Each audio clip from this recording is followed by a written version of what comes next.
আলোচনার মূল বিষয় হলো আমাদের আগামী 14 ফেব্রুয়ারি বাংলাদেশ সহ সারা বিশ্বে যে একটা মহামারী দিবস পালন হবে, নাম তো সবাই জানেন আপনারা, ভ্যালেন্টাইন্স ডে, বিশ্ব ভালোবাসা দিবস। আজকে জুমার মূল আলোচ্য বিষয় হলো ভ্যালেন্টাইন্স ডে যেটা, এই বিষয়ে আমরা বর্তমান বিশ্বের কিছু ইতিহাস দেখব, পূর্ববর্তী কিছু ইতিহাস দেখব এবং তার সাথে সাথে কোরআন এবং সুন্নাহ থেকে আমাদের সমাধান কি। আল্লাহ পাক সুবহানাহু ওয়া তাআলা আমাদেরকে আলোচনা মনোযোগ সহকারে শোনার এবং আমল করার তৌফিক দান করে। আমিন। সময় খুবই কম, এত অল্প সময় এতগুলি বিষয় তো নিয়ে আসা যায় না, যতটুকু পারা যায়। তো হক কথা দুনিয়ার আনাচে কানাচে যে কোনো জায়গায় বলুক, সামান্য কয়েকজন লোক থাক, কিন্তু হক কথার একটা আলাদা তাসির আছে, আলাদা একটা গুরুত্ববহ আছে। তো আল্লাহ পাক চাইলে আমাদেরকে এই সমস্ত গুনাহ থেকে ফিরে থাকার জন্য তৌফিক দান করেন। আমিন। বাংলাদেশ শুধু নয়, সারা বিশ্বে যে নতুন নতুন দিবসগুলি আসে, এই নতুন নতুন দিবসগুলির মূল উদ্দেশ্য হলো ওই দিবসে যে দিনকে কেন্দ্র করে করা হয়, ওই দিনের সংস্কৃতিগুলি সারা বিশ্বব্যাপী প্রচারের জন্য। যেমন পয়লা বৈশাখে আপনারা কিসের সংস্কৃতি প্রচার করেন? পান্তা ভাত আর ইলিশ মাছ। সারা বছর গরম ভাত ছাড়া পেটে যায় না, আর বছরে একবার পান্তা ভাত আর ইলিশ খেয়ে গ্রামের কৃষক দিন মজুরের সাথে ফাঁদলামি। আমার কাছে মনে হয় ফাঁদলামি, আপনারা কি মনে করেন? হুজুর, এটা তো একটা বাংলাদেশের ঐতিহ্য। তো ঐতিহ্য যদি হয় আর ঠান্ডা ভাত যদি সকালবেলা আপনাকে দেওয়া হয়, চেহারা তো পুরো অমাবস্যার রাতের মতো উজ্জ্বল হয়ে যায় নাকি? না পূর্ণিমার চাঁদের মতো অন্ধকার হয়ে যায়? তো যেটা বলতে চাইলাম, এগুলি সংস্কৃতির নামে অপসংস্কৃতি। সংস্কৃতি কাকে বলা হয়? সংস্কৃতি শব্দটা সংস্কার থেকে আসছে, অর্থাৎ পূর্বে যা ছিল এটাকে ঘষামাজা করে নতুন করে যে রূপ দেওয়া হয় তাকে বলা হয় সংস্কৃতি। না আপনারা অন্য কিছু বোঝেন? এটাই তো নাকি? তো আমাদের মুসলমানদের সংস্কৃতি ঐতিহ্য হলো, মুসলমানদের যে হালাল বিনোদন আছে। হালাল বিনোদন কি? বিয়ে করা না বিয়ে ছাড়া? বলেন না। হালাল বিনোদন বলতে কয়েকজনে বসে আছেন, কোরআন তেলাওয়াত দেখি কারটা কত সুন্দর হয়, নাচে রসুল দেখি কারটা কত সুন্দর হয়, একটু দৌড় দিয়ে দেখি প্রতিযোগিতায় থেকে ফার্স্ট হয়। রাসূল আকরাম সাল্লাল্লাহু আলাইহি সাল্লাম রাত্রেবেলায় আমাদের আয়েশা রাদিয়াল্লাহু তাআলা আনহাকে নিয়ে দৌড় প্রতিযোগিতা করে নাই? আপন স্ত্রী, তো স্বামী স্ত্রী দৌড় প্রতিযোগিতা করাটাও কি সুন্নাত? কথা বুঝে আসতেছে? এগুলি হলো হালাল বিনোদন। বিশাল করে একটা বাক্স লাগিয়ে দিয়ে 95 ভলিউম থেকে দিয়ে পুরা বিল্ডিং খালি উপরতেছে, মির্গি ব্যারাম ধরলে যেরকম হয়, একবার উপরে লাফায় একবার নিচে লাফায়, বিল্ডিং গোটা কাঁপতেছে, পাশে অসুস্থ লোক, প্রত্যেকটা বাড়িতে বাড়িতে দোয়া দিতেছে নাকি? যখন এগুলি বাজায় মনে হয় গোটা বিল্ডিং বুঝি এখন ভাগে পড়বে। এই 20 ইঞ্চি বা 25 ইঞ্চি 30 ইঞ্চি যে স্পিকার, এটা 2 স্পিকার যদি এই বিল্ডিং এ বানানো হয়, মনে হয় উপর থেকে ভূমিকম্প শুরু হয়েছে, এখনই ভাঙে পড়ছে। যাদের হার্টের সমস্যা আছে তাদের জন্য তো আরো মারাত্মক ক্ষতিকর। তো এই ভ্যালেন্টাইন্স ডে শুরু করে 31 নাইট ডে শুরু করে যাবতীয় যত কুসংস্কার আমরা মুসলমানরা পালন করতেছি, এই বিনোদন কি হালাল না হারাম? তো নতুন দিবস উপলক্ষ করে সারা বিশ্বে যতগুলি সংস্কৃতি প্রচার করা হয়, প্রচারণা করা হয়, এই সবগুলি মুসলমানদের ঈমানকে নষ্ট করার একটা মাধ্যম পাইতারা। আল্লাহ তাআলা আমাদের হেফাজত করে। ভ্যালেন্টাইন্স ডে কি, এ বিষয়ে ইতিহাসে দুইটা মত পাওয়া যায়। বাংলা একাডেমি থেকে যেটা দিছে তিনটা, দুইটা হলো প্রসিদ্ধ। এই ভ্যালেন্টাইন্স ডেটা এটা পালন হইতো খ্রিস্টানদেরও আগে, 470 সনেরও আগে। যে সময় পৌত্তলিক ধর্ম ছিল সারা পৃথিবী ব্যাপক, ঈসা আলাইহিসসালামের জন্মের আগে। তো ঈসা আলাইহিসসালামের জন্মের আগে কোন নবী ছিলেন? হযরত মুসা আলাইহিসসালাম। আর তার কওমকে কি কিতাব দেওয়া হয়েছে? তাওরাত। তো ওই জাতিকে কি বলা হয়? বনি ইসরাইল। তো এই বনি ইসরাইলের শেষ নির্যাস অংশ, বনি ইসরাইলের লোকেরা খুব ভালো ছিল নাকি? গায়রিল মাগদুবি আলাইহিম ওয়ালা দাল্লিন, যে আল্লাহ তাদের পথে পরিচালিত করেন না, যাদের উপরে আপনার রাগ অবতীর্ণ হয়েছে এবং যারা পথভ্রষ্ট হয়েছে তাদের পথে আমাদেরকে চালায়েন না।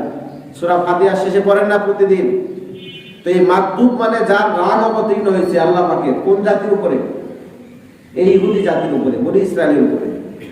আর দাল্লিন মানে পথভ্রষ্ট। তারা পথভ্রষ্ট কারা? এই নাসারা, যারা খ্রিস্টান, তিন খোদায় বিশ্বাসী, এদের মধ্যে তিনটা দল আছে। তো যেটা বলতে চাইলাম, এই পৌত্তলিকরা ওই বনি ইসরায়েলের শেষ নির্যাস। তাই আল্লাহ পাক যে কোরআনে আয়াত অবতীর্ণ করেছেন গায়রিল মাগদুব, যাদের উপরে আল্লাহ পাকের রাগ অবতীর্ণ হয়েছে, সেই পৃথিবীর মধ্যে নিকৃষ্ট জাতি হলো বনি ইসরায়েল জাতি। কোরআনে আপনারা দেখছেন বিভিন্ন সময় আল্লাহ পাক তাদেরকে বিভিন্ন বালা মুসিবত দিয়ে পরীক্ষা করছে যেন ফিরে আসে। শোনেন নাই আপনারা? অনেক সময় পানিগুলি সব রক্তের মতো লাল হয়েছে, অনেক সময় ফসলগুলি কীট পতঙ্গ খেয়ে ফেলাইছে, অনেক সময় সব জায়গাতে ব্যাগ চলে আসতেছে।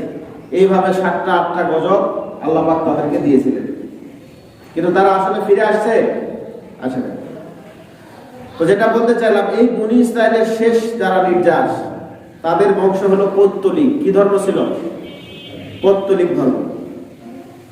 তো এই ধর্মের সময় ভ্যালেন্টাইন্স ডে তারা পালন করত, অর্থাৎ ভালোবাসা দিবস। তো এই সময় তাদের পালনের পদ্ধতি ছিল, প্রত্যেক বছরে লটারি হয় 14ই ফেব্রুয়ারিতে। এই লটারির সময় একজন যুবকের সাথে যার নাম উঠবে, ওই যুবকের সাথে সামনের 1 বছর তাকে অতিবাহিত করতে হবে। অর্থাৎ ওই যুবকের সাথে সামনের 1 বছর থাকতে হবে। তখন তারা কি করত? বকরি জবাই করে বকরির চামড়াটা ছিলে নিত, আর কুকুর জবাই করে কুকুরের চামড়া ছিলে নিত। এই 2টা চামড়া ওই মেয়ের গায়ের উপরে তুলে দিত। তোলার পরে চাবুক দিয়ে তাকে আঘাত করতো বারবার, এবং তারা মনে করতো যে এই মেয়ের গর্ভে যে সন্তান আসবে সেই সন্তানটা হলো নেককার সন্তান। নাউজুবিল্লাহ বলেন। এইভাবে 1 বছর অতিবাহিত হওয়ার পরে তখন আবার ওই মেয়ে তার কাছ থেকে ছুটে চলে যায়। এটা ছিল তাদের ভ্যালেন্টাইন্স ডে একটা পালনের সিস্টেম।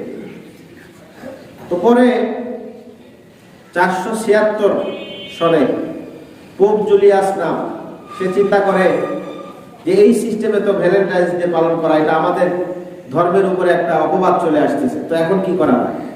তো এটাকে সে নতুন করে সংস্কার করে। সংস্কার কি? তো বলতেছে আমাদের ধর্ম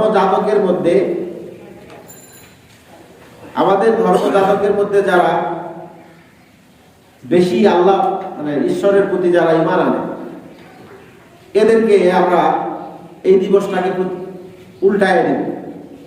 অর্থাৎ পৌত্তলিকদের থেকে খ্রিস্টানরা তারা চিন্তা করলো যে এই দিবসটা পালন হয় বেহায়াপনার সাথে, নারী পুরুষের অবাধ মিলামেশার সাথে। তো আমরা তো খ্রিস্টান জাতি, আমাদের তো কিতাব আছে, আমাদের তো যীশু খ্রিস্ট আছে। তো সুতরাং তারা চিন্তা করলো যে আমরা আমাদের এই খ্রিস্টান ধর্মের মধ্যে আমাদের রবের পক্ষ থেকে প্রেরিত কিতাব আছে, তো এই কিতাব নিয়ে এরকম বেহায়াপনা আমরা কেমনে করি? তখন তারা সিদ্ধান্ত নেয় 476 সনে যে আমরা এই দিবসে আমাদের যারা 50 জনের অধিক যারা ভ্যালেন্টাইন আছে, যারা ধর্ম যাজক, তাদের একজনের নামে আমরা এই দিবসটি উদযাপন করব। তো সেখানে আসেও 2টা ইতিহাস। একটা ইতিহাস হলো যে ওই ধর্ম যাজককে রোমের সরকার তাকে বাধ্য করে যে তুমি পৌত্তলিকদের যে দেবতা আছে তাকে স্বীকার করো, তাহলে আমরা তোমাকে হত্যা করব। তো বলছে না, তোমরা আমাকে হত্যা করবে কেন? আর আমাদের উপরে তো যীশু খ্রিস্টের কিতাব আছে, সুতরাং তোমাদের ওই দেবদেবতাদেরকে আমরা মানতে পারবো না। তাহলে ঠিক আছে, একে কারাবন্দি করে রাখো। তো কারাবন্দি করে দীর্ঘদিন রাখার পরে ওই কারাগারের যে প্রধান কারারক্ষী ছিল তার একটা সুন্দরী মেয়ে ছিল। সুন্দরী মেয়ের সাথে সে মাঝে মধ্যেই কথা বলতো। তো এই কথা বলা অবস্থায় যেই দিন কথা বলেছে ওই দিনই তাকে আবার ফাঁসি দেওয়া হয়। তো তাদের মধ্যে একটা ভালোবাসার যে সম্পর্ক, ওই দিনই ছিল হলো 14 ফেব্রুয়ারি। কত ছিল? 14 ফেব্রুয়ারি। তো এই জন্য পরবর্তীতে তারা খ্রিস্টানরা কি করলো, যে আমাদের ধর্মযাজককে হত্যা করা হয়েছে খ্রিস্টান ধর্ম প্রচার করার কারণে, সেটাও আবার কত? 14 ফেব্রুয়ারি। তো সুতরাং এই দিনটার নাম করা হয় ভ্যালেন্টাইন্স ডে। কত ফেব্রুয়ারি? 14 ফেব্রুয়ারি। এটা আমাদের ঢাকা বাংলা একাডেমি থেকে ছাপাইছে। এটা এই একটা ইতিহাস, কথা মনে আছে আপনাদের?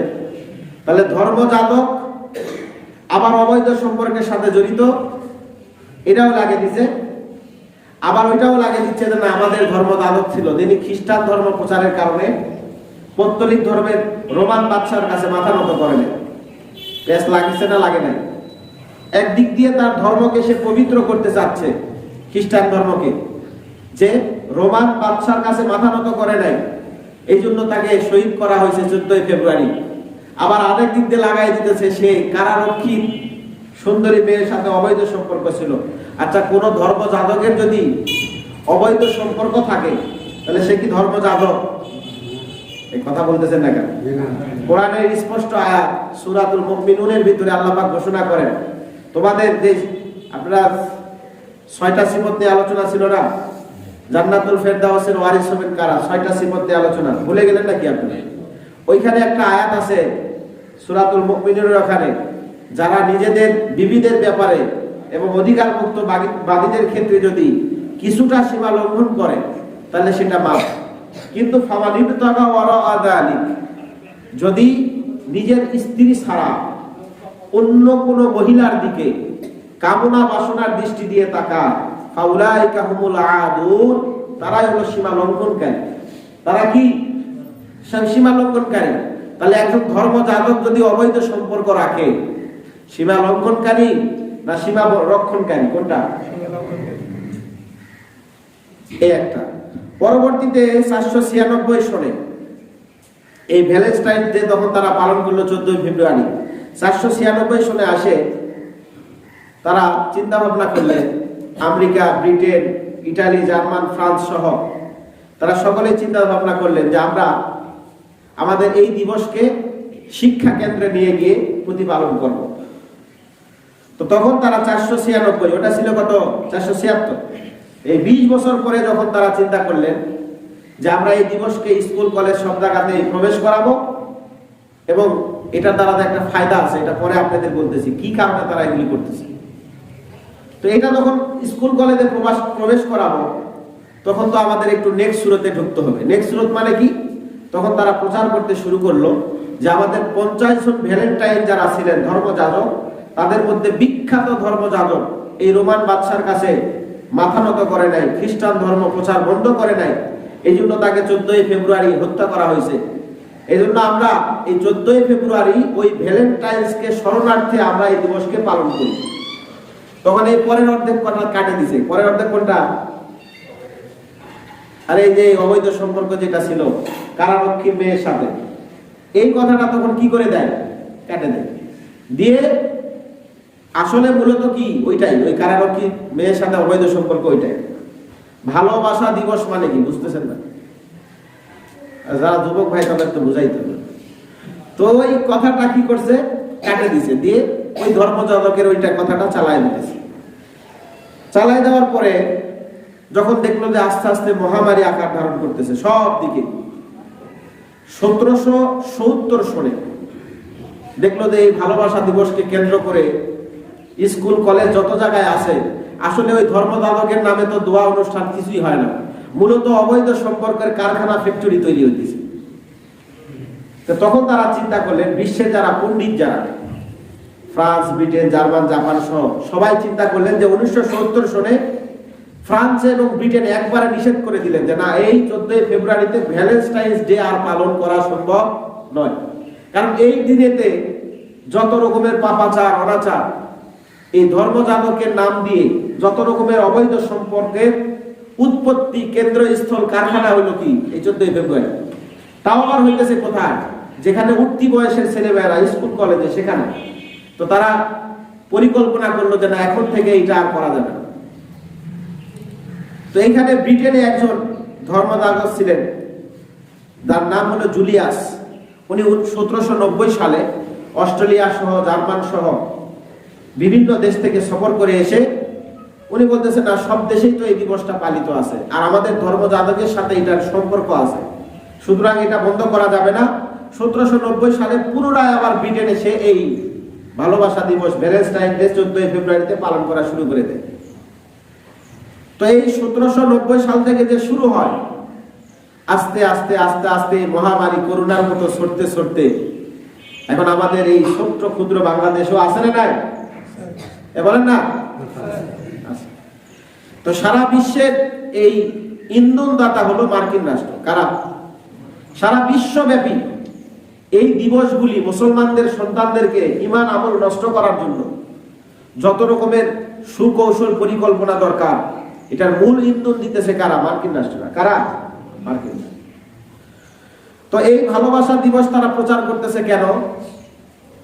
কেনর উত্তর হলো, যারা পুঁজিবাদী, বস্তুবাদী, বস্তুর উপরে বিশ্বাস স্থাপন করে, বস্তুর দ্বারাই সব হয়, যাদের মূল পুঁজিটাই হলো বস্তু। কথা বুঝতেছেন আমার? বস্তুবাদী, আস্তিক আর নাস্তিক, শোনেন নাই আপনারা? বস্তুবাদী বলা হয় যারা সমস্ত জিনিসের উপরে বিশ্বাস করে, অদৃশ্যের উপরে কোনো বিশ্বাস করে না। তো যারা পুঁজিবাদী, বস্তুবাদী, তারা চিন্তা করলো যে এই দিনটা পালন করতে গেলে আমরা পরীক্ষামূলক একটা কার্ড ছাপাই, দেখি কি হয়। তখন তারা 1840 সালে আমেরিকার একটা বিশাল এলাকায় মাইকিং করে, বিশাল এলাকায় জমায়েত করে কমার্শিয়াল তারা একটা কার্ড তৈরি করে ভ্যালেন্টাইন্স ডে উপলক্ষ করে। যে কার্ডের সংখ্যা ছিল 5000। কত? $5000 একটা কার্ডের দাম। কত ডলার? বাংলাদেশে 5 টাকা নাকি? $5000 একটা করে কার্ডের দাম। এরকম ভাবে তারা কয়েক হাজার কার্ড ছাপাইল যে দেখি আমাদের এই বাণিজ্যটা কতটুকু সফলতা হয়। তো পরবর্তীতে 1840 সালে যখন তারা কমার্শিয়াল এই কার্ডটা ছাপাইল, তখন আস্তে আস্তে দেখে যে তাদের রাত 12টা হওয়ার আগে সমস্ত কার্ডগুলি শেষ হয়ে গেছে। এক একটা কার্ডের দাম কত? $5000 করে। তো এই কার্ডগুলি যখন বিক্রি শেষ হয়ে গেল, তখন তারা চিন্তা করলো যে এটা তো আমাদের কামানোর জন্য একটা ভালো রাস্তা। আপনাদের বাংলাদেশে না একটা গোলাপ ফুল 500 টাকা বিক্রি হয়। গত পত্রিকায় তো আসছিল 1000 টাকা বিক্রি হয়েছে একটা গোলাপ ফুল। ভাই আপনারা কি পত্রিকা দেখেন না? একটা গোলাপ ফুলের দাম হচ্ছে 1000 টাকা, 500 টাকা বিক্রি। এটা পুঁজিবাদী ব্যবসায়ীদের জন্য কি ভালো না খারাপ? বলেন না? আরে ভাই আপনারা দিচ্ছেন গোলাপ ফুল, এটা বলতেছি না। আপনারা স্বীকার করেন যে এটা পুঁজিবাদী ব্যবসায়ীদের জন্য কি ভালো না খারাপ? আর ইমানের জন্য খালি খারাপ। অবৈধ সম্পর্ক কোরআন হাদিস সাপোর্ট করে না। বিবাহের আগে প্রেম, এটা সম্পূর্ণরূপে হারাম। হুজুর বিবাহের আগে প্রেম হারাম মানে? আরে বিবাহের আগে প্রেম যদি বাবা মা হয়, ভাই বোন যদি হয়, মহব্বত ভালোবাসা যদি নিজের ছেলে মেয়ে হয়, এটা কি হারাম? বিবাহের আগে প্রেম বললে কথা বুঝতে হবে, অবৈধ প্রেম। কি প্রেম? এই অবৈধ প্রেম বিবাহের আগে হালাল করার জন্য আমাদের বাংলাদেশে কিছু হুমায়ুন আহমেদ, হুমায়ুন আজাদ, হুমায়ুন কবির সহ, তিনটাই তো হুমায়ুন আছে, হুমায়ুন তো না হনুমান, এই তিনটা হনুমান সহ বাংলাদেশে আরো অসংখ্য নাস্তিক আছে যারা বিবাহ পূর্ব প্রেমের উপরে বিভিন্ন সুন্দর সুন্দর উপন্যাস লেখে, প্রবন্ধ লেখে, গল্প লেখে, যেগুলি বাংলা একাডেমি থেকে ছাপানো হয়, আপনাদের কাছে হয়তো থাকতে পারে। তো এই বিবাহের পূর্বে প্রেমকে হালাল করার জন্য উঠে পড়ে লাগছে। মনে হয় এরকম একটা ডিগলার আসছে যে তুমি একটা বই লেখো, বিবাহ পূর্বে প্রেম হালাল, লেখলেই মনে হয় তুমি জান্নাতে চলে যাবে।